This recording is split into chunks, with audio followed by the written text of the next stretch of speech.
There were a few points that I wanted to elaborate on that I missed in my first video. Also, a few new points that I forgot to mention.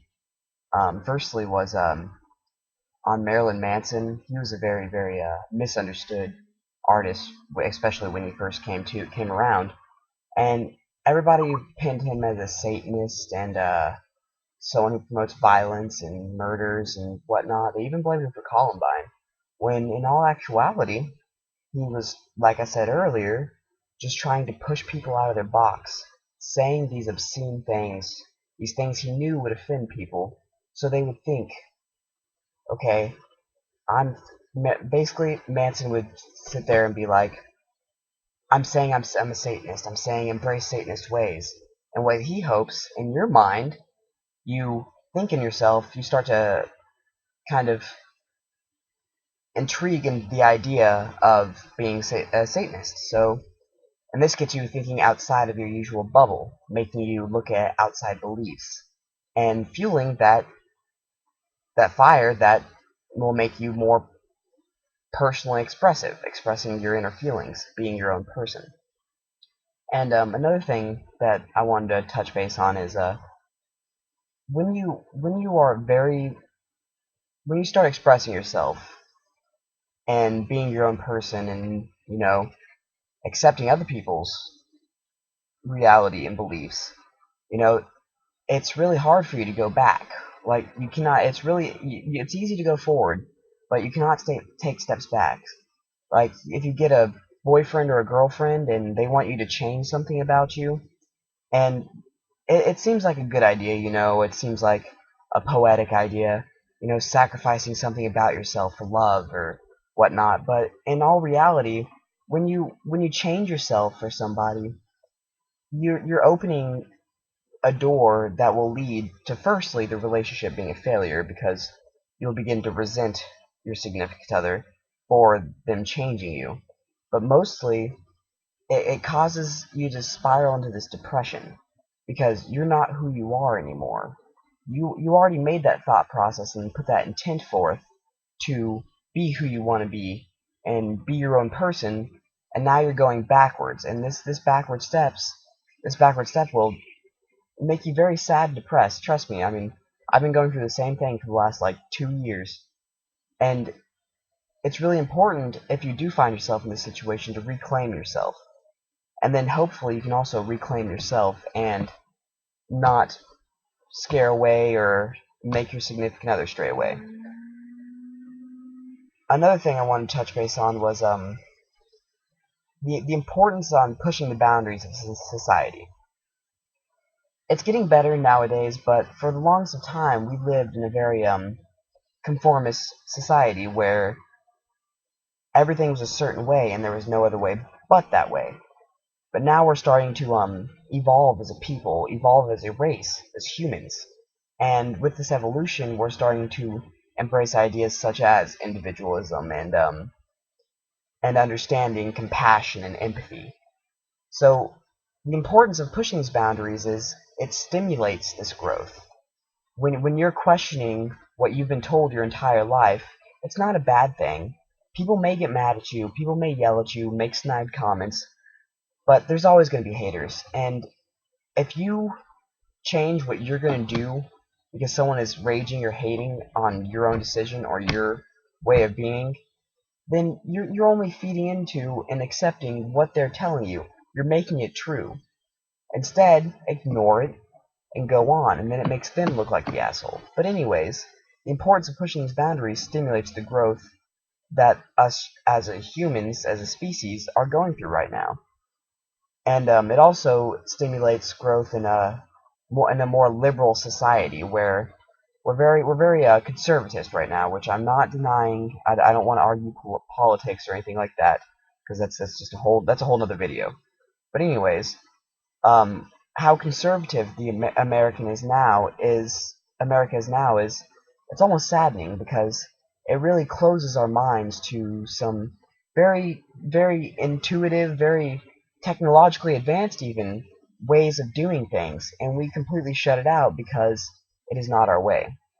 Being more liberal will allow us to open our minds to new ideas, such as Well, I'm not going to go there, actually.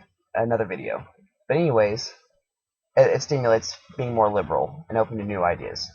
Another thing I wanted to go back to, kind of going back to the point on Marilyn Manson, is, you know, there's a lot of things called shock rock. And these are bands such as Manson, Guar, Cradle of Filth, and these bands are like Manson. They're pushing the boundaries. They're trying to stimulate thoughts that aren't of your usual variety. And most people, like with Manson, write them off as satanic and protest against them, get angry when their children listen to them, and this simply isn't right. And I really want to touch base on this because there's a lot of good music out there that, and a lot of artists who are spreading a lot of wisdom, and it's hidden behind these shock rock or shock value aspects of their music because they're trying to push this. So a point I wanted to make was don't write off a band or anything like that because they're very dark or they may be even very light. Just because they're very shocking or they push the boundaries because they have a usually have a good message to spread. A good thing I like to practice is looking up the lyrics of songs while you're listening to them. When you're listening to a new band, it really helps you to explore the wisdom and ideas of that artist. And then another thing I was worried about was expressing yourself and being an individual does not mean you can be rude and snide with people in the name of expressing yourself and being who you are. There's still a need to be polite. You know, being rude and snide is fun to some people. I mean, I'll even admit I've indulged in the activities of making fun of people and being rude with them, being short with them. Everybody's human. We're not perfect, but when you're like that, you spread again that negative energy, that circle of crime and anger and vengeance that humanity is constantly cycling through. And we're not going to get out of this unless people start making a change. And most people think, yes, they're only one person. What can one person do to change this?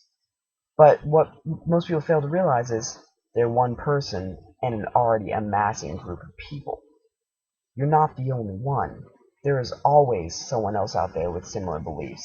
There are 3 billion, 4 billion, I'm not sure at the moment, people in the world. It's just statistically improbable that there is someone out there that there isn't someone out there that shares your beliefs. Anyways, so be polite with people, If you disagree with somebody and choose to engage in a conversation about your disagreement, make sure to be polite and respectful of their own feelings, thoughts and feelings. Like, approach them, be like, hey, I don't, your pinnacle, your pinnacle is kind of offensive to me because I'm a Christian and that's against my beliefs. You don't go up to them and be like, oh, you're a Satanist because you're wearing a pinnacle. And a pinnacle isn't even Satanist, it's an upside down star and a pentagram. But I'll get into that in another video. You just approach them in a calm manner. Remember your manners that your parents taught you and everything. Remember how to just treat another person, and just approach them and state what's uncomfortable, what they're doing to make you uncomfortable or offend you or disrespect you, and hopefully they will respond in kind. And most people will. I've also found that there are some people who are just predisposed, it seems, to reacting negatively towards any kind of criticism or approachment on any of their behaviors. And with these people, they're just going to continue being belligerent, and it does no use arguing with them. I forgot who quoted this, but someone once said, it's pointless to argue with a stupid person because they will drag you down to their level, and then they'll beat you with experience.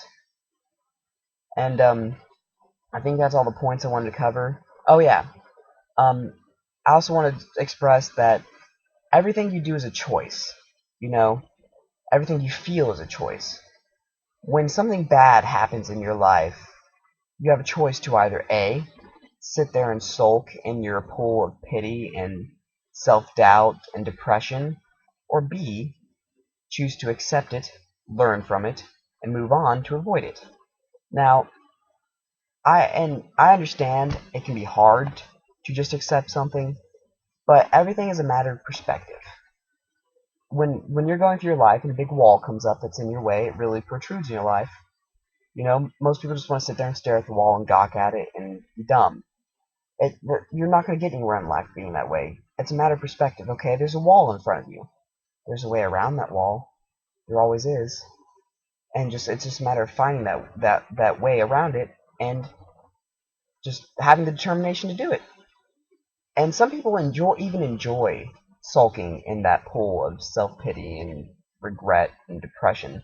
And these people, they're going to do everything they can to try to get you to pull you in to their little game, to pull you in to indulge it. And no matter what you do to help them, they're always going to go back to their own feelings. And with this, just ignore it and go on. I mean, it might sound rude, but it's what's best because nothing else works in my experience. But anyways, I'm straying from my point. That's it. And have a nice day or whatever you guys are doing, whatever time you guys experience. And this is Diary of a Realist, first video, part 2, expressing yourself and not others. Please write in your suggestions, feedback, and what you may want me to discuss in my next video. Thanks. Have a fun time, YouTubes. Enjoy life. Do what you want to do. Express yourself.